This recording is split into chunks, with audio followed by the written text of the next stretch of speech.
এখন আমরা বের করব যে 4/5 শতকরা কত। এখানে 4/5 শতকরা যদি আমরা বের করতে চাই, প্রথমে 4/5 লিখব।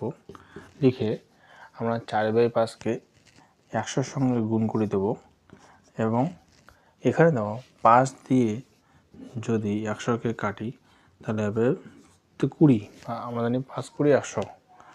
তাহলে উপরে থাকতে 4, নিচে আসছে মানে উপরে 4 গুণ 20। তাহলে অর্থাৎ 4-এর সঙ্গে যদি আমরা 20 গুণ করি তাহলে আমাদের আসে 80। অর্থাৎ 80% আমাদের এখানে আসছে। তাহলে 4/5 শতকরা কত যদি আমরা বের করি, কত হবে যদি আমরা বের করি, তাহলে 4/5 গুণ 100, 5 দিয়ে 100কে কাটলে হবে আমাদের 20। এবার 4 এবং 20